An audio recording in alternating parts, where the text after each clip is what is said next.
بسم الله الرحمن الرحيم. وما كان المؤمنون لينفروا كافة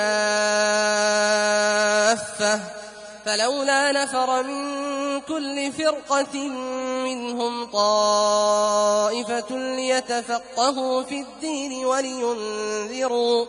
ولينذروا قومهم إذا رجعوا إليهم لعلهم يحذرون. كتاب بلوغ المرام من أدلة الأحكام للإمام الحافظ أحمد بن علي بن حجر العسقلاني رحمه الله تعالى. قال رحمه الله: بسم الله الرحمن الرحيم. الحمد لله على نعمه الظاهرة. الحمد للہ وکفی وسلام علی عبادہ الذین اصطفی، اما بعد. چلو، بات چل رہی تھی حدیث ابی سعید الخدری رضی اللہ تعالی عنہ کی کہ رسول اللہ صلی اللہ علیہ وسلم نے ارشاد فرمایا: اذا اتی احدکم اہلہ ثم اراد ان یعود فلیتوضأ بینہما وضوءا. کہ وضوءا کیا پڑھا جائے گا؟ وضو. ہاں، کیوں؟ فعل. ہاں، وضو تو کہتے ہیں وہ پانی، وضو یعنی فعل وضو. آپ نے ارشاد فرمایا کہ جب بھی تم میں سے کوئی اپنی بیوی سے ہم بستری کرے، ثم اراد ان یعود، پھر دوبارہ ہم بستری کرنا چاہتا ہے، تو فلیتوضأ بینہما، تو چاہیے کہ دونوں کیا کرے، وہ دونوں ہم بستری کے درمیان وہ وضو کر لے. سمجھئے نا؟ یہ تو بخاری اور مسلم کی روایت ہے، مسلم کی روایت ہے. اور اسی حدیث کو امام حاکم نے جب مستدرک کے اندر روایت کیا تو اتنا اضافہ اور ہے، اس کی علت بیان کر دی گی. کس کی؟ وضو کرنے کی علت بیان کر دی گی. فَإِنَّهُ أَنشَطُ لِلْعَوْدِ، فَإِنَّهُ أَنشَطُ لِلْعَوْدِ، کیونکہ یہ دوبارہ ہم بستری کے لیے بہت جلد قوت بخشنے والا، یعنی انسان کے اندر اس سے قوت آ جاتا ہے. بس دیکھو اب کیا وجہ ہے، اللہ ہی بہتر جانتا ہے. ویسے آپ رہتے کتنے بھی تھکے مادے ہوں آپ دنیاوی کاموں میں، وضو کر لینے کے بعد کیا خیال ہے، وہ کچھ اللہ تعالیٰ نے اس کے دھلنے میں برکت رکھی، وہ بھی جب اللہ کے رسول کا فرمان سمجھ کر کے کرے تب. تو ایک تو ہندو بھی دھلتا ہے، ہر آدمی ہاتھ پہ دھلتا ہے، لیکن جب ایک مسلمان اللہ کے رسول کا فرمان اور سنت سمجھ کر کے عمل کرے گا تو نور علی نور. اللہ اکبر. یہ ہے، سمجھ گئے نا؟ تو اس سے یہ پتا چلا کہ اللہ کے رسول نے حکم دیا ہے کہ کیا کرو، ایک مرتبہ ہم بستری کرنے کے بعد دوسری ہم بستری کرنی ہو تو کیا کر لے انسان؟ وضو. اور اس سے پہلے گزر چکا ہے کہ یہ اس بات کی یہ وجوب کی دلیل نہیں ہے بلکہ مستحب اور سنت ہے. ایک تو اللہ کے رسول نے جو علت بیان کی ہے وہ. نمبر 2، متعدد احادیث میں ثابت ہے کہ نبی علیہ الصلوۃ والسلام نے ایک ہی تمام بیویوں سے رات میں ہم بستری کی، اور ایک بیوی سے ہم بستری کرنے کے بعد دوسری بیوی سے ہم بستری کرنے کے پہلے آپ نے وضو نہیں کیا. اگر وضو ضروری ہوتا تو ضرور کی ہوتے. یہ قرینہ، اس کو کہتے ہیں قرینہ، اور یہ اس بات کی دلیل ہے کہ یہاں حکم جو ہے فلیتوضأ، امر جو ہے یہ استحباب کے لیے ہے، وجوب کے لیے نہیں. ہاں جی بول جی. وَلِلْأَرْبَعَةِ، یہ سوال پوچھ رہے تھے جب وضو کرنے لگیں تو کیا بسم اللہ بولیں گے؟ ہاں بولیں گے، بسم اللہ پڑھیں گے. وَلِلْأَرْبَعَةِ، اور اربعہ یعنی سنن اربعہ، ابو داؤد، ترمذی، نسائی، ابن ماجہ. لیکن نسائی میں جو ہے وہ کبھی کبھار مغالطہ ہو جاتا ہے، چونکہ نسائی 2 ہے، ایک صغرا ہے اور ایک کبرا. بتایا تھا کہ نہیں بتایا تھا؟ ہاں، سنن نسائی جو ہے وہ کیا ہے؟ 2 ہے. الصغرا المجتنی اس کا نام ہے، تو 2 ہے، ایک صغرا اور ایک کبرا. صغرا کبرا کیا ہے؟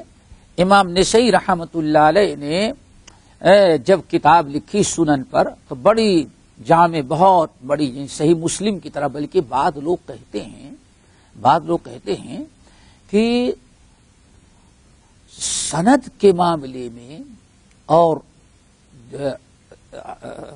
طرق جو ہوتا ہے، ایک حدیث کتنے طرق سے مروی ہے، اس کا علم اس معاملے میں امام مسلم کے بعد نمبر امام نسائی کا ہے علل حدیث میں۔ امام مسلم کے بعد کس کا درجہ دیتے ہیں بہت سارے لوگ؟ امام نسائی کا۔ تو انہوں نے بہت بڑی کتاب لکھی، نام رکھا تھا سنن الکبریٰ۔ لیکن جب یہ کتاب سامنے آئی سنن الکبریٰ، اور بہت سارے لوگوں نے پڑھا اور بعض حکام کے سامنے پیش کیا، پرانے زمانے کے حاکم بھی ماشاءاللہ بہت سارے پڑھے لکھے ہوتے تھے، پیش کیا تو ان لوگوں نے مشورہ دیا یہ تو ہے بہت اچھی کتاب لیکن بڑی مطول ہے، اس کو کیا کر دیا جائے، تھوڑا سا مختصر کر دیں۔ تو علیہ السلام امام نسائی رحمت اللہ علیہ نے اس وقت مشورے پر عمل کرتے ہوئے اس کو ذرا سا مختصر کر دیا، یعنی بہت ساری حدیثیں کم کر دیں، بہت ساری سندیں کم کر دیں۔ تو یہ جو مختصر ہوئی ہے اسی کو کہا جاتا ہے سنن نسائی، عام طور پر مشہور ہو گئی سنن نسائی، اور الکبریٰ جو ہے پیچھے رہ گئی، اب وہی اربعہ میں داخل ہو گیا۔ جب بھی کہا جائے گا روایت کیا نسائی نے تو فوراً ذہن میں جاتا ہے کہ سنن جو اپنے پاس موجود ہے وہی اصل میں لوگوں میں عام ہوئی، وہی پڑھائی جاتی رہی، اور اسی کی شرح بھی لوگ لکھتے رہے، سمجھ گئے نا؟ یہاں تک کہ عربی میں ابھی سب سے آخری شرح جو لکھی گئی تھی ماشاءاللہ حاشیے کے طور پر، یہ وہ تھی مولانا عطا اللہ صاحب حنیف بھوجیانی رحمت اللہ علیہ کی، اب تو ایک نئی اور آ گئی، ورنہ یہ عربی میں آخری شرح تھی، آخری شرح جس کا نام رکھا التعلیقات السلفیہ علی السنن نسائی، سمجھ گئے نا؟ اس کا نام ہی رکھا التعلیقات السلفیہ، سمجھ گئے نا؟ اور بہت اچھی لکھی تھی، مختصر انداز میں، بڑا کمال انہوں نے کیا تھا۔ اس سے پہلے جو 2-4 شرحیں جو تھی سب کو انہوں نے اکٹھا کر کے اسی پر کیا کیا اور اضافہ کیا، اور بعد مسائل میں کافی طویل بحث کی، تو بہت عالی شان تھی۔ اب تو کسی عالم نے عرب میں بہت تفصیل کے ساتھ لکھ دی ہے، تو یہی عام ہو گئی، اور السنن الکبریٰ جو ہے وہ غائب تھی، اس کا پتہ ہی نہیں تھا کسی کو، بہت کم لوگ جانتے تھے۔ لیکن السنن الکبریٰ کو سب سے پہلے جس نے شائع کرنا شروع کیا وہ مولانا عبدالصمد صاحب شرف الدین بھیمنڈی والے تھے۔ ہاں، مولانا عبدالصمد صاحب شرف الدین بھیمنڈی بامبے کے قریب شہر ہے۔ مولانا عبدالصمد صاحب الدار القیمہ کا نام سنا ہوگا اس ادارے سے، اور محمد علی روڈ پر بھی ایک دکان انہوں نے کھولی تھی۔ مولانا عبدالصمد صاحب شرف الدین رحمت اللہ علیہ یہ سمجھیں کہ اپنے وقت میں عجیب مشائخ میں سے تھے، بڑے دیندار، پرہیزگار، ہمت اور جرات والے۔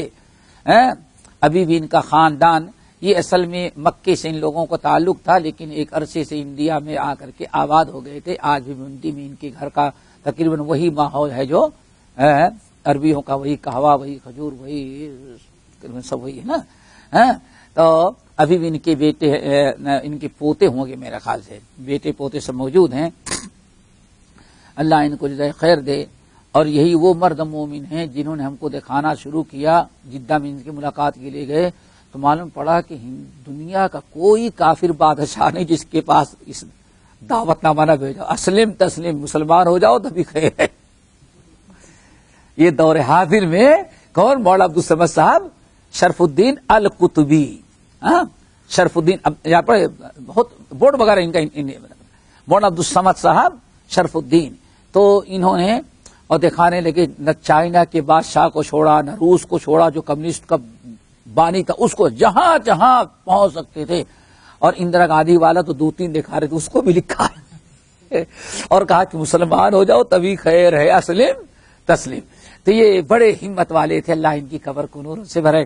اور عالم یہ تھا کہ نماز پڑھنے لگے ہیں تو آدمی سوچتا تھا کہ آج نماز ختم ہوگی یا نماز ختم نہیں ہوگی، سمجھ گئے نا. اور الحمدللہ ایسے پڑھتے معلوم پڑے کہ بات کر رہے ہیں، بڑا نورانی چہرہ، بزرگ، تقوی شعار، الحمدللہ. تو انہوں نے جہاں بہت بڑے کام کیے، ان میں دو کام بہت بڑا تھا، اس کو یاد رکھیے گا. ایک تو تحفۃ الاشراف، تحفۃ الاشراف فی معرفت الاطراف. یہ کتاب دنیا میں سب سے پہلے انہوں نے شائع کیا. کیا؟ تحفۃ الاشراف. وہ کیا ہے تحفۃ الاشراف؟ یہی کتاب، اسی کتاب سے سنن کبرا کا پتہ چلتا تھا، اسی کتاب سے. یہ کیا ہے؟ یہ کتاب بڑی زبردست ہے. امام مزی نے اور کہا جاتا ہے کہ 4 کتابیں جو دنیا میں عجائبات میں سے تھی، پوری لائبریری کا مقام رکھتی تھی، ان میں سے ایک ہی ہے تحفۃ الاشراف. تحفۃ الاشراف کیا ہے؟ اللہ اکبر. آج لوگ کہتے ہیں یہ بٹن دبا کر کے سب حاصل کر لیتے نا، یہ بات تو ہے، حدیث کے ذرا اس کو سن لیں، ہو سکتا ہے کہ ایک باتیں ہر جگہ نہ ملیں. تحفۃ الاشراف، علامہ مزی جو تھے یہ ابن کثیر کے سسر ہیں. کیا ہے؟ ابن کثیر کے سسر ہیں. ابن کثیر کے سسر استاد بھی تھے، بہت زبردست عالم محدث. انہوں نے کتاب لکھی تحفۃ الاشراف فی معرفت الاطراف، اور دنیا کی بے مثال اور ایک ایسی انداز سے کتاب لکھی کہ دنیا کے لوگ سوچ بھی نہیں سکتے تھے. انہوں نے کیا کیا؟ بخاری، مسلم، ابو داؤد، ترمذی، نسائی، ابن ماجہ، یہ جو ان کو کہا، ان کتابوں کو کہتے ہیں امہات الکتب. یاد رکھیں، یہ جو کتاب حدیث کتابیں میں نے بتایا صحاح ستہ، ان کو کیا کہا جاتا ہے؟ امہات الکتب. تو انہوں نے کیا کیا؟ آج تو بہت آسان ہے، آپ کو پتہ چل جائے گا نیچے یہ مسلم نے کہاں روایت کیا، نمبر اور سب کچھ، اتنی آسانی. جب یہ کتابیں ان مصنفین نے لکھا تھا تو بس فہرست تھی، باب بتاؤ، اوقات فہرست بھی نہیں تھی، بس زیادہ زیادہ باب لکھا تھا. کتاب الطہارہ، باب المیاہ. اب آپ ایک حدیث بخاری میں پڑھ رہے تھے، پڑھ لیا آپ نے، یہ تو معلوم ہوگا کہ بخاری میں ہے، لیکن آپ کو یہ نہیں پتا چل سکتا تھا کہ بخاری میں کتنی مرتبہ ہے. نہیں سمجھے؟ نمبر 2، یہ بھی آپ کو نہیں معلوم ہو سکتا تھا کہ یہ کتاب بخاری کے علاوہ اور کس کتاب میں ملے گی. یعنی بخاری میں پڑھ لیا نا، بخاری کے علاوہ اور کہیں ملے گی کتاب کی نہیں ملے گی. یہ بڑا مسئلہ ہوتا تھا. پھر آپ مسلم میں پڑھ رہے ہیں، کوئی حافظ الحدیث ہوتا تب تو کچھ موقع مل جاتا تھا، لیکن وہ بھی کبھی کبھار غافل ہو جاتے تھے. اس لیے دیکھو آج علامہ البانی بہت جگہ لکھتے ہیں، فید القدیر منابی لکھتے ہیں. کیوں؟ سیوطی نے لکھ دیا کہ رواہ ابو داؤد، حالانکہ حدیث مسلم میں بھی ہے.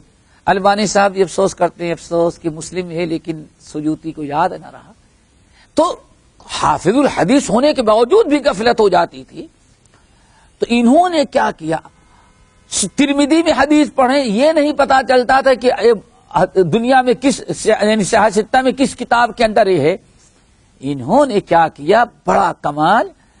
بخاری کی حدیث نوٹ کی، مثلا یہی حدیث لے لو، حدیث اب قال رسول اللہ اذا آتا احدکم اہلہ، ٹھیک ہے نا، نقل کر دیا حدیث کا، لیکن اطراف نقل کیا، سند اور اطراف. پھر اب آگے لکھیں گے کہ یہ حدیث بخاری میں فلاں فلاں باب کے اندر اور موجود ہے، اور فلاں جگہ اتنا اضافہ ہے. پھر اس کے بعد کہیں گے یہ حدیث مسلم میں بھی فلاں باب میں موجود ہے، ترمذی میں موجود ہے. اب وہیں بیٹھے بیٹھائے آدمی ایک نظر میں معلوم کر لے کہ حدیث کی ابتدا کیا ہے، حدیث میں اختلاف کیا ہے، اور حدیث صحاح ستہ میں کہاں کہاں موجود ہے۔ اتنا بڑا کام انہوں نے کیا تھا مزی نے کہ بے مثال تھا۔ لیکن یہ کتاب چھپی تھی، لوگ سنتے تھے کہ ہے، لیکن کیسے ہے دیکھا نہیں تھا۔ مولانا عبدالصمد صاحب شرفی مولانا عبدالصمد شرف الدین بھیمنڈی والے، انہوں نے عرب سے اس کا نسخہ حاصل کیا، سمجھ گئے نا، اور دن رات ایک کر کے 2-3 عالم کو رکھا اور بیٹھ کر کے اس کی تحقیق کیا۔ کتاب کا چھپانا مشکل نہیں ہے، کتاب کو چھپانے کے پہلے جو محنت کرنی پڑتی ہے نا، اس کے لیے جب کتنی لائٹیں بھی نہ ہوں، سمجھ گئے نا، اور وہ بھی اس زمانے کی تحریر، رائٹنگ، یہ سب کو کرنا، پھر کہیں کوئی حرف مٹ گیا ہے، اب یہاں کیا ہے اس کو ڈھونڈنا بہت مشکل پڑتا تھا حدیثوں کے اندر بسا اوقات۔ پھر یہ شرف کتاب ہم چھپا رہے ہیں، اس کا نسخہ دنیا میں اور کہیں کہاں پتا چلا کہ جرمنی کے اندر ایک نسخہ اور ہے۔ اب آدمی انڈیا سے سفر کرے، جرمنی جائے اور جرمنی میں لائبریری والوں سے اجازت لے کر کے اس کو ملائے، پھر پلٹ کے آئے، تو یہ آسان کام نہیں، بہت مشکل کام ہوتا ہے۔ پتا چلا جرمنی میں نہیں، کہاں فلاں جگہ، تو آدمی کو بڑی دقت پیش آتی۔ مولانا عبدالصمد صاحب شرف الدین رحمت اللہ علیہ نے اس کتاب کو بھیمنڈی میں بیٹھ کر کے 2-4 علماء کو اکٹھا کیا اور بڑی محنت کے بعد تحفۃ الاشراف کو تیار کیا۔ جب یہ کتاب چھپ کر کے آئی تب لوگوں کے ذہن میں پتا چلا کہ ہاں اتنا بڑا کام پہلے بھی لوگوں نے کیا تھا۔ یہ مولانا عبدالصمد صاحب شرف الدین کی زندگی کا بہت بڑا خدمت حدیث کا ایک ذریعہ۔ کتاب کا نام کیا؟ تحفۃ الاشراف فی معرفت الاطراف، اطراف طرف کے معنی حدیث کی ابتدا، سمجھ گئے نا۔ ایک کام تو اس کتاب سے جب فارغ ہو گئے اور دنیا نے اس کو بہت قبول کیا ماشاء اللہ، تو پھر سنن کبری النسائی کو ڈھونڈا، السنن الکبری النسائی، اس کو ڈھونڈا اور وہ کہیں سے مخطوطہ ملا، تو اب تحفۃ الاشراف کی مدد سے اور نسائی اور وہ جو مخطوطے مل گئے تھے ان کی مدد سے پھر انہوں نے السنن الکبری للامام النسائی شروع کیا الحمدللہ۔ لیکن ہوا یہ کہ 2 جلدیں چھپائے تھے، اس کے بعد موت آئی، دنیا سے وہ چلے گئے۔ وہ السنن الکبری 2-3 جلدیں ہوئی تھی، وہ مکمل نہیں ہو پائی، لیکن الحمدللہ یہ کہا جا سکتا ہے کہ ابتدا انہوں نے کیا۔ تو یہ حدیث کی 2 بڑی اہم کتابیں ابھی دور آخر میں جو چھپی ہیں وہ بر صغیر ہندوستان بھیمنڈی سے، ورنہ پوری دنیا کے لوگ اس قسم کی کتابوں سے محروم تھے۔ السنن الکبری للنسائی، پھر وہاں ایک عرصے تک کام رکا ہوا تھا، لیکن الحمدللہ ابھی چند سال پہلے قطر اوقاف کے وزارت الاوقاف قطر جو ہے وہاں ایک لجنہ قائم کی گئی، انہوں نے الحمدللہ تقریباً 12-13 جلدوں میں تحقیق کر کے خوب اچھے انداز سے، لیکن ہر صفحے میں تحفۃ الاشراف ملے گی، نیچے تحفۃ الاشراف، ہر حدیث کے نیچے تحفۃ الاشراف کا۔ میں نے بتا دیا کبھی اللہ تعالیٰ اس لائق بنائے کو محنت کرے گا تو جائیں گے، تو آپ دیکھیں گے تو نیچے تحفۃ الاشراف، سین یعنی نسائی، جا یعنی ابن ماجہ، تا یعنی ترمذی، دا یعنی ابو داؤد، خا بخاری، میم مسلم۔ یہ انہوں نے رموز قائم کی، کیا کہتے ہیں، شارٹ کٹ، شارٹ فارم کیا بولتے ہیں، تو تاکہ آدمی کو کاغذ کی بھی کمی جلدی سب آسانی ہو جائے۔ چلو الحمدللہ، تو یہ سنن کبری النسائی آج الحمدللہ چھپی ہوئی موجود ہے۔ یہ ورنہ مولانا عبدالصمد صاحب شرف الدین بھیمنڈی میں یہ کام شروع نہ کی ہوتے شاید ابھی اور تاخیر ہوتی، لیکن 2 جلدیں ان کی وجہ سے آ گئی تھی منظر عام پر، اس لیے دنیا کو اور اشتیاق تھا کہ وہ جلدی سے آ جائیں، تو قطر اوقاف کی وجہ سے کی برکت سے آ گئی ہیں۔ تو یہ اب 1 منٹ، اچھا نہیں چلو آپ لوگ دوسرا نسخہ نا، ہمارے ہاں نیچے تحفۃ الاشراف کا حوالہ دیا ہوا ہے، یہ تحفۃ الاشراف کا۔ تو یہ وللاربعۃ، لیکن یہ جو ہیں ابن حجر رحمۃ اللہ علیہ بلوغ المرام میں بہت سارے مقامات پر صغرا اور کبرا کی تمیز نہیں کرتا، بتا دے گا روا اربعۃ نسائی نے روایت کیا ہے۔ اب وہ کوئی ضروری نہیں کہ صغرا ہی کے اندر ہو سکتا ہے کہ ہاں ہوا کبرا کے اندر بھی ہو، کیوں؟ امام ابن حجر رحمۃ اللہ علیہ کے سامنے ہاتھ سے لکھا ہوا نسخہ کبرا نسائی کا بھی تھا، اور یہ حدیث جو ہے تقریباً جو ہے وللاربعۃ، یہ حدیث صغرا میں نہیں ہے بلکہ کہاں ہے؟ کبرا میں ہے۔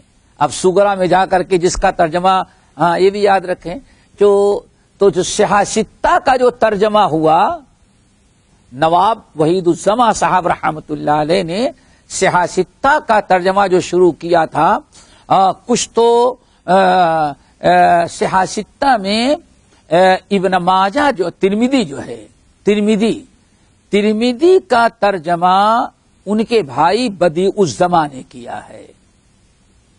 سب سے پہلے جب ہندوستان کے اندر حدیث عام ہونے لگی، علم حدیث عام ہونے لگا، علم حدیث، تو اس وقت عوام کو بھی اس سے واقف کرانے کے لیے علماء اہل حدیث میں خصوصاً نواب صدیق حسن خان بھوپالی رحمۃ اللہ، بعض دیگر علماء اہل حدیث نے سوچا کہ حدیث کا اردو ترجمہ کیا جائے، تو نواب بدیع الزماں سمجھ گئے نا، وحید الزماں نے کیا؟ بدیع الزماں۔ ان کے باپ تھے مسیح الزماں، وہ شیعہ سے سنی بنے تھے، مسیح الزماں جو تھے وہ شیعہ سے سنی بنے تھے۔ اصلاً یہ لوگ کانپور اور لکھنؤ کے بیچ کے رہنے والے تھے۔ انہوں نے شیعہ مذہب سے جب توبہ کیا اور ملک شاہ عبد العزیز وغیرہ سے ان کے تعلقات ہوئے، الحمدللہ سنی بن گئے، تو انہوں نے اپنے دونوں بیٹوں کو پڑھایا، بدیع الزماں اور وحید الزماں۔ بدیع الزماں یہ کہا جاتا ہے ذہین ترین لوگوں میں سے تھے، اور جہاں انہوں نے حدیث پڑھی اور سب سے پہلے اس خاندان میں کتاب السنت انہوں نے اپنایا، کون؟ مولانا بدیع الزماں۔ بدیع الزماں جتنے ذہین اور کتاب السنت میں سخت تھے، وحید الزماں اتنا ہی ان کے بالکل اتنے ہی زیادہ وہ فقہ میں پختہ، حدیث قرآن کی تعویل کتنی بدلنا بھی پڑا، سب کچھ بدل جاتے تھے وحید الزماں، بہت دونوں میں بالکل دونوں بھائیوں میں ٹھنی ہوئی۔ آخرکار ایک دن دونوں جذبات میں آ کر کے مناظرہ کر لیے، کون؟ بدیع الزماں اور وحید الزماں۔ بدیع الزماں بڑے تھے، وحید الزماں چھوٹے، بڑی گرما گرمی ہوئی، اور آؤ آج فیصلہ کر لیتے مناظرے میں۔ ادھر مولانا بدیع الزماں اور ادھر وحید، دونوں بھائی مناظرہ کیا، وحید الزماں صاحب مناظرے میں ہار گئے۔ اسی وقت توبہ کیا، اور پھر وہ بھی کتاب سنت پر عمل کرنے کے لیے، حدیث پڑھنے کے لیے میاں پھر دوبارہ جا کر کے حدیث حاصل کی، اور حدیث حاصل کرنے کے بعد الحمدللہ انہوں نے باقاعدہ اب حدیث کی خدمت کے لیے سوچا کہ ترجمہ شروع کریں، تو دونوں بھائیوں نے مل کر کے نواب بدیع الزماں جو تھے انہوں نے سنن ترمذی کا ترجمہ کیا، تھوڑی سے تشریح اور کہیں کہیں بہت اچھی تشریح، لیکن اردو تو ذرا ٹیڑھی ہے، لیکن سمجھنے میں دیر لگتی کیونکہ پرانی اردو ہے۔ بیچ اس کیا کہیں گے بھائی، اس کے مسجد کے بازار کے بیچ بازار کے لوگ لفظی ترجمہ کرتے نا، لیکن اگر دیکھا جائے تو جتنا فصیح بلیغ اور چھوٹے چھوٹے جملے میں جتنی بہترین شرح انہوں نے لکھ دی ہے ترمذی کی اردو میں، آج تک اتنی بہترین شرح نہیں لکھی گئی۔ کیا نام؟ بدیع الزماں سنن ترمذی کا ترجمہ کیا، پھر اس کے بعد یہ ابن ماجہ کا ترجمہ کر رہے تھے، کون؟ بدیع الزماں، لیکن ترجمہ مکمل نہ ہوا چونکہ یہ بہت بڑے واعظ، خطیب اور مبلغ مناظر بھی تھے، کام بڑھتا رہا، یہ بیچارے انتقال کر گئے اور ابن ماجہ کا ترجمہ مکمل نہ ہوا۔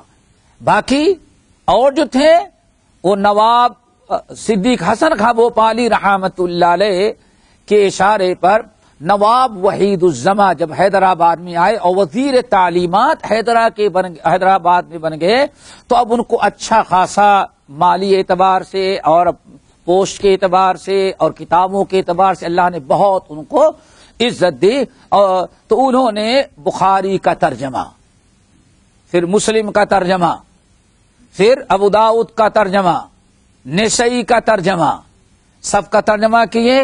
تو سوچا بڑے بھائی جو بدیع الزماں ابن ماجہ کا ترجمہ شروع کیے تو اس کو بھی ترجمہ کریں۔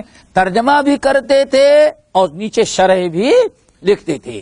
ان حالات میں جب حیدرآباد کے اندر تھے تو کچھ شرک و بدعات عام ہوا تھے، بڑے تنگ آ کر کے، بڑے نازک مزاج تھے، بھگے ہجرت کر کے آ رہے تھے، چونکہ اس وقت نہ ویزے کی ضرورت تھی نہ بکنگ کی، کچھ نہیں، نکلو چلے جاؤ۔ حیدرآباد سے شرک و بدعات کرنے عام ہو رہا ہے، تنگ آ کر کے نکلے اور پونا پہنچ کے، پونا سے بامبے سے ان کو شپ پر بیٹھنا تھا، لیکن پونا میں تھے تو اتنے میں نواب صدیق حسن خاں بھوپالی رحمت اللہ علیہ کا ان کے پاس لیٹر پہنچا۔ حیدرآباد پہنچا، چونکہ حیدرآباد میں رہتے تھے، حیدرآباد کے لوگوں نے کہا تو یہاں سے نکل گئے اور کب لوٹیں گے نہیں معلوم ہے، کہاں کب نکلے، کہاں اتنے دن کے کہاں تک پہنچے ہوں گے، پونا تک پہنچے ہوں گے۔ تو وہ قاصد ماشاءاللہ حیدرآباد سے پھر روا دوا شروع ہوا، پونا آ کے ایک مسجد میں ان کو درس دیتے ہوئے پکڑ لیا نواب وحید الزماں کو۔ نواب وحید الزماں رحمت اللہ علیہ جب وہاں مل گئے تو نواب صدیق حسن کا لیٹر پیش کیا، یہ دیکھیں آپ پڑھیں، اس میں لکھا تھا کہ میری دلی تمنا ہے کہ اب آپ صحاح ستہ کے بعد موطا امام مالک کا ترجمہ کریں، کیونکہ وہ بھی امہات الکتب میں سے۔ پھر الحمدللہ انہوں نے وہیں پہ ٹھان لیا اور وہ تو چلتے پھرتے ترجمہ کرتے تھے، آ کر کے مکے میں بیٹھے، ترجمہ بھی کیا، چھپا۔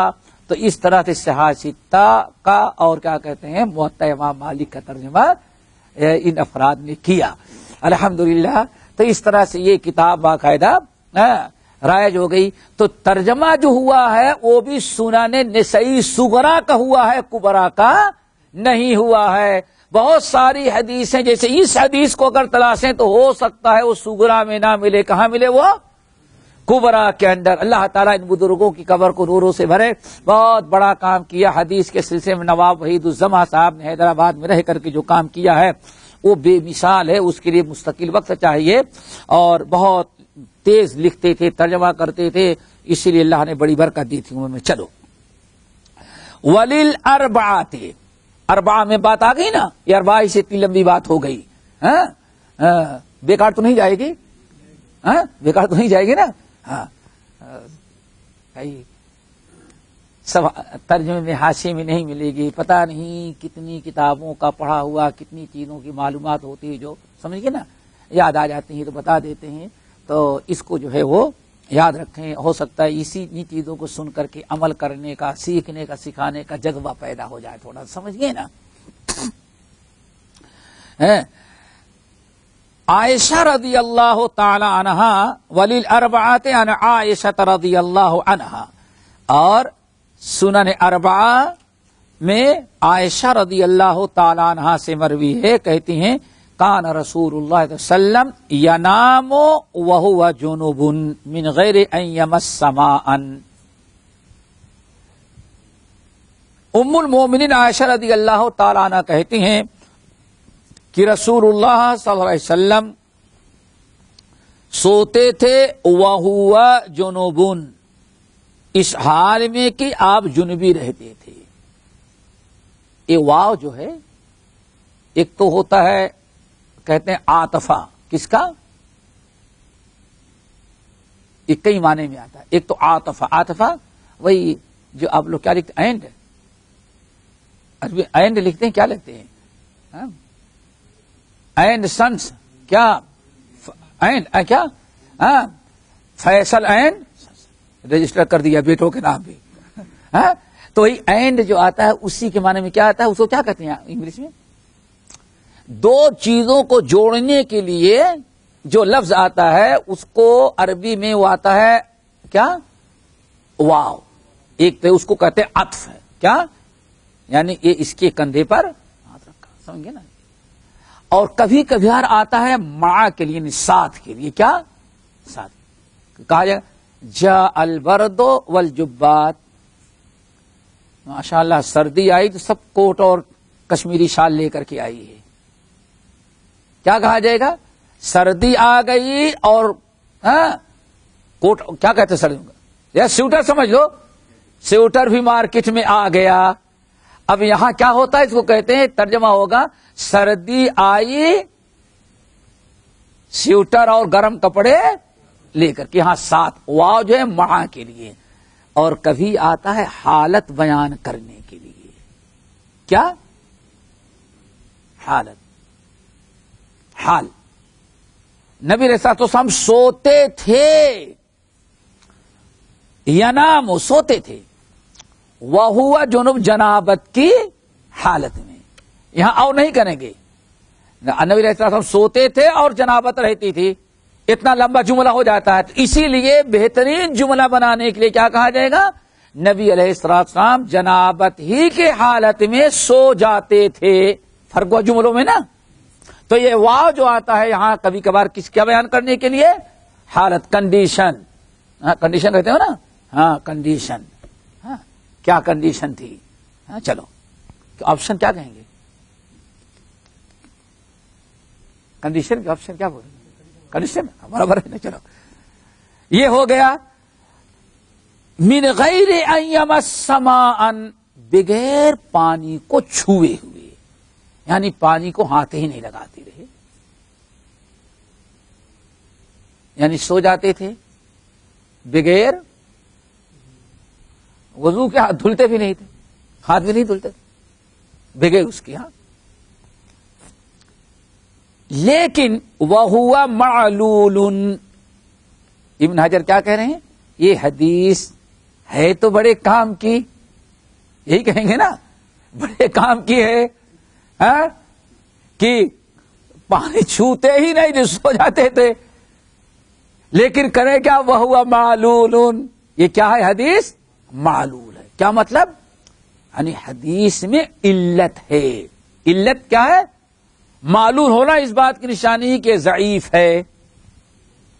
حدیث کیا ہے؟ یہ ضعیف ہے. اور ضعیف کیوں ہے؟ ابن حجر نے بیان نہیں کیا، آگے بڑھ گئے. ضعیف کیوں؟ اس کی وجہ یہ ہے اس حدیث کو جو مروی ہے ابو اسحاق عن الاسود عن عائشہ رضی اللہ تعالی عنہا. سند کیسی ہے؟ عن ابی اسحاق عن الاسود عن عائشہ رضی اللہ تعالی عنہا قالت کان النبی صلی اللہ علیہ وسلم ینام وهو جنب من غیر ان یمس ماء. متن میں معلول نہیں بلکہ کیا ہے؟ سند میں. چونکہ یہ حدیث کبھی متن کی وجہ سے ضعیف اور کبھی سند کی وجہ سے، تو یہ معلول ہے کس نے؟ یعنی اس کی سند میں کیا ہے؟ علت ہے. سندن یہ حدیث معلول ہے، متنن نہیں بلکہ کیا؟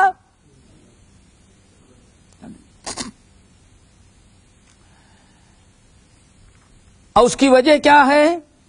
وجہ یہ ہے کہ ابو اسحاق جس سے روایت کریں اسود سے، دونوں کا سما کے درمیان سما اور ملاقات نہیں ہے، حالانکہ دونوں سے راوی ہیں.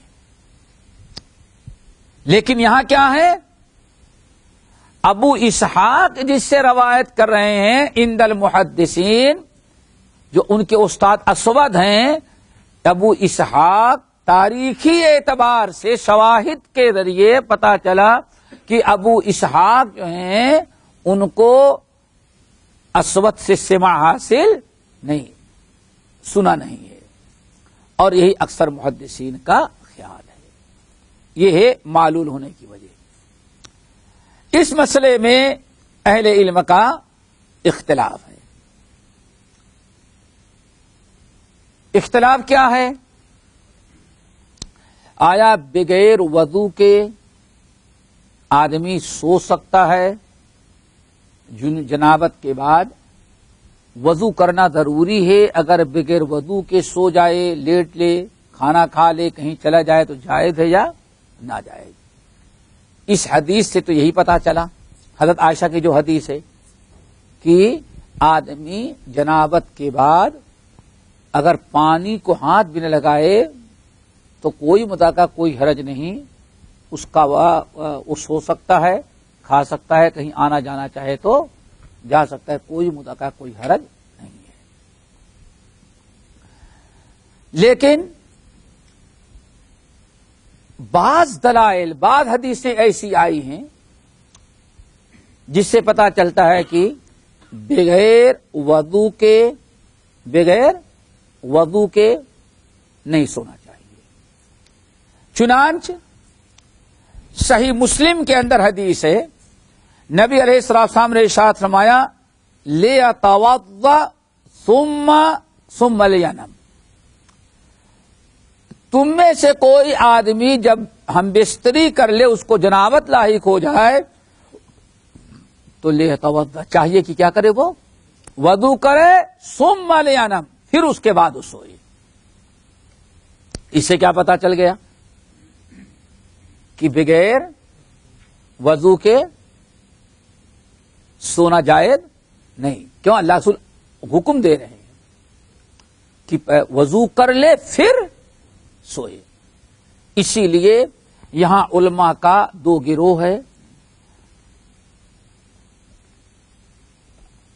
امام داؤد الظاہری اور علماء کی ایک جماعت، داؤد ظاہری، وہ داؤد علیہ السلام نہیں سمجھ لینا، ہاں نہیں وہ سمجھ گئے، داؤد الظاہری یہ کہا جاتا ہے جو ظاہری فرقہ ہے نا، ظاہریہ، جو عام طور پر اندلس مغرب کے اندر تھا، جس کے سب بہت بڑے علم بردار امام ابن حزم رحمۃ اللہ علیہ تھے۔ امام ابن حزم، ان کا بھی مسئلہ بڑا عجیب غریب تھا ماشاءاللہ۔ امام ابن حزم اور ظاہری جنہوں نے المحلہ لکھی ہے، کیا المحلہ، وہ بات کر رہے تھے کہ 4 کتابیں ایسی ہیں جن میں سے ایک تحفۃ الاشراف، یہ تھا کہ 4 کتابیں ایسی ہیں جن کے پاس یہ ہو تو پھر سمجھو کہ دنیا کی ساری کتابیں حدیث کے آ گئی ہیں۔ ان میں ایک یہ ہے محلہ لابن حزم، اللہ اکبر، فقہ الحدیث پر ایسی زبردست کتاب، تقریباً 9-10 جلدوں کے اندر، 9-10 اتنی بڑی بڑی، اللہ جزائے خیر دے۔ شیخ احمد شاکر رحمت اللہ علیہ، یہ اللہ تعالیٰ نے واللہ اگر غور کیا جائے تو یہ 13ویں صدی جو ہے، 13ویں صدی اور 14ویں، اللہ نے حدیث کا جتنا بڑا کام لیا، صدیوں سے حدیث کی خدمت مفقود تھی، لیکن الحمدللہ جو خدمت شروع ہوئی تھی متحدہ ہند سے، وہ دنیا میں اتنا زیادہ چھا گئی کہ اب یہی دیکھو، یہ کتاب ویسے ہی لوگ سمجھ رہے تھے کہاں ملے گی، کون؟ محلہ، المحلہ لابن حزم، ایک باب قائم کریں گے، پھر جتنے ائمہ ہیں سب کے دلائل پیش کریں گے، اور پھر اس کے بعد سب سے یعنی ڈٹ جائیں گے، ہم جو کہہ رہے ہیں وہی ہے، فلاں نے یہ کہا وہ یہ غلطی ہے، فلاں نے کہا یہ غلطی ہے، اپنا غلط بھی ہوں گے تو ایسا ثابت کریں گے کہ ہم کیا ہے، بالکل بالکل سچے، ڈٹ کر کے۔ امام ابن حزم، اور اسی مذہب کے داعی تھے داؤد الظاہری، ان سے پہلے داؤد ظاہری پہلے ہیں، ابن حزم جو ہیں وہ بعد کے۔ ابن حزم جو ہیں وہ 5ویں صدی ہجری کے ہیں، 5ویں 4تھی صدی ہجری کے اواخر اور 5ویں صدی ہجری کے ابتدا کے ہیں۔ امام ابن عبد البر، امام ابن عبد البر، خطیب بغدادی اور ابن حزم، یہ تینوں بڑے بڑے جو ہیں ایک ہی زمانے کے تھے۔ تو امام ابن حزم کی یہ کتاب جو محلہ ہے ماشاءاللہ ایسے پڑھی ہوئی تھی، لیکن شیخ احمد شاکر مصری رحمت اللہ علیہ جو علامہ البانی سے اس دیار کے اندر سب سے بڑے محدث پیدا ہوئے تھے، اور مصر کے شرعی کورٹ کے قاضی بھی تھے. یہ کون؟ شیخ احمد شاکر. الحمدللہ اللہ نے ان کو پیدا کیا. انہوں نے جہاں مسند احمد بن حنبل کی تحقیق کی 15 جلدوں میں آئی، مکمل نہیں ہو سکی، انتقال کر گئے. وہیں انہوں نے محلہ ابن حزم کو تحقیق کر کے حاشیے کے ساتھ مکمل چھاپا ہے. آج الحمدللہ ہمارے گھروں میں یہ کتاب موجود ہے. اور پھر اس کے بعد امام شافعی رحمۃ اللہ علیہ کی کتاب الرسالہ پڑھا ہوا تھا. احمد شاکر رحمۃ اللہ علیہ پہلے مرد مومن ہیں جنہوں نے اس کو چھاپا الرسالہ. ایسے ہی ابن کثیر رحمۃ اللہ علیہ کی کتاب وصول حدیث پہ تھی، اس کو لکھا. کتاب الاموال ابن آدم کی تیار کی. ماشاء اللہ مت پوچھو، اس آخری دور میں جتنا کام انہوں نے کر ڈالا شیخ احمد شاکر رحمۃ اللہ علیہ نے بہت ہی بڑا کام کیا. اور لوگ کہتے ہیں لوگ کیا کرتے ہیں، فتنہ فرماتے ہیں. ابھی کون کہہ رہا تھا؟ تم کہہ رہے تھے نا فتنہ پھیلاتے ہیں. اتنا بڑا بڑا کام ہوا، یہ فتنہ پھیلاتے ہیں. اگر دیکھا جائے تو بقول شخص سے جب چمن کو لہو کی ضرورت پڑی سب سے پہلے ہماری ہی گردن کٹی، مگر وہ کہتے ہیں اہل چمن ہمارا چمن ہے تمہارا نہیں. سب کچھ بنا بنایا ریڈی میڈ مل گیا تو ہر ایک پر نام اپنا فٹ کر دیا، اور جنہوں نے کیا تھا ان کو بھلا دیا. ورنہ بستر اٹھا کے جانے کے علاوہ موقع ہی تمہیں کس اللہ نے استعمال ہی تمہیں کس جگہ کیا تھا. سوچنا چاہیے تھا.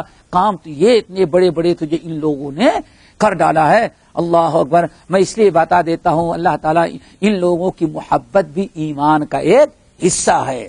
ان کی محبت، ان کی عزت، ان کا احترام ایمان کا ایک بہت بڑا حصہ ہے، جو اتنی بڑی قربانیاں حدیث کے لیے دی ہیں. اور اس وقت جب کوئی سہولت بھی آج کی طرح نہیں تھی، نہ کسی حکومت کی طرف سے کوئی وظیفہ ملتا ہو جس کے بنا سارے دنیاوی مشاغل کے باوجود ان بیچاروں نے اتنا بڑا کام کر ڈالا. مسند احمد بن حنبل کی تحقیق، اسی طرح سے الباعث الحسیس، الرسالہ، ادھر جو ہے المحلہ، کوئی معمولی کتابیں نہیں تھے. پتہ نہیں کتنی کتابوں پر ان کا حاشیہ ہے. آج لوگ ان کے حاشیے کو چھاپنا، اپنے سامنے رکھنا اور اپنے یعنی باعث برکت اور رحمت سمجھتے ہیں. اللہ تعالیٰ نے بزرگوں کی قبر کو نوروں سے بھرے. تو داؤد ظاہری، کیا داؤد ظاہری اور ایک جماعت ہے جو کہتے ہیں واجب ہے. ان کے ہاں بس اس میں اللہ کے رسول نے فرمایا ایسا کرو. اب یہ کیا ہے، کرو تو ٹھیک ہے، نہ کرو تو چھوٹ. یہ اسلام ان کا کہنا ظاہری کا، یعنی بس کہا تو کرو ہی. لیکن دوسرے علماء کہتے ہیں جو جمہور ہیں وہ کہتے ہیں نہیں، واجب نہیں ہے، واجب نہیں بلکہ مستحب ہے. کر لو تو بہت اچھا ہے، وضو کر کے سو جاؤ بہت اچھا ہے. لیکن اگر وضو نہ بھی کیے تو وہ جیسے حدیث تم نے بھی دیکھی ہے کہ نبی علیہ الصلوۃ والسلام حضرت عائشہ والی حدیث اس کے مطابق بتا رہے ہیں، جس کو معلول کہا گیا ہے کہ بغیر پانی کو ہاتھ لگائے چھوئے ہوئے بھی آپ کیا کرتے تھے، سو جاتے تھے. اسی حدیث کے مطابق یہ عمل ہے. اور اس کی سب سے بہت بڑی دلیل کیا ہے؟ اس کی بہت بڑی دلیل حدیث ابن عمر ہے. حدیث ابن عمر جس کو امام ابن حبان اور امام ابن خزیمہ نے، کون؟ امام ابن حبان اور امام ابن خزیمہ، ان دونوں نے اپنے صحیحین کے اندر نقل کیا. صحیح کہنے کا مطلب کیا ہے؟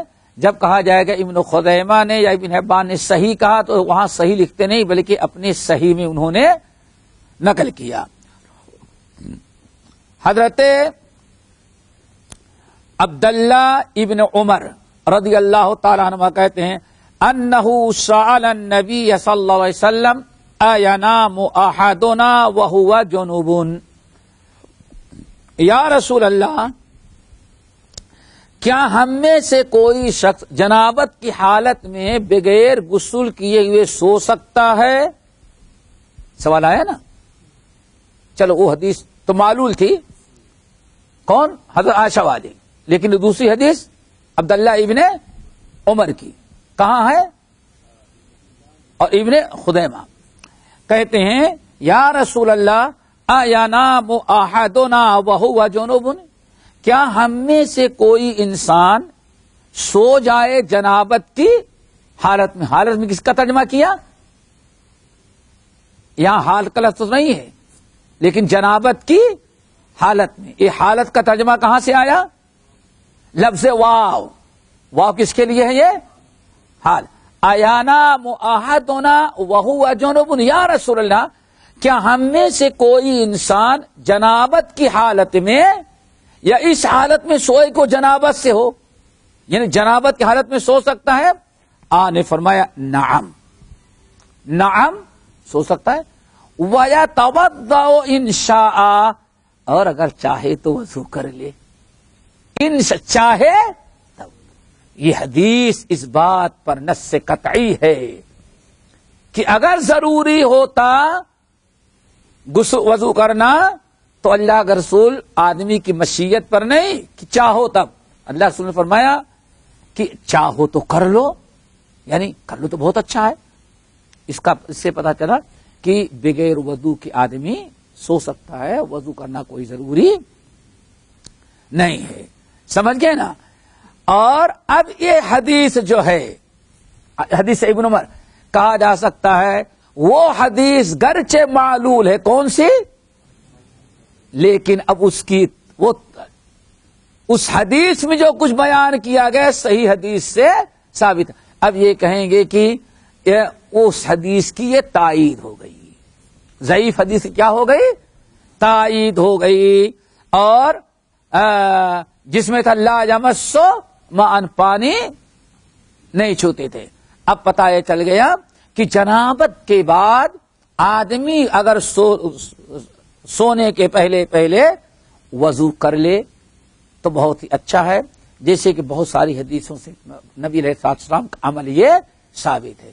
لیکن اگر کوئی نہ کرے تو گنہگار نہیں ہوگا، کیونکہ یہ ان حدیثوں سے پتا چلتا ہے کہ بغیر وضو کے بھی آدمی سو سکتا ہے. یہ حدیث مسئلہ تو واضح ہو گیا. اس کے بعد والی حدیث جو ہے، چلیں چھوڑ دیں، چلو ٹھیک کوئی بات نہیں انشاءاللہ. سبحانک اللہم و بحمدک.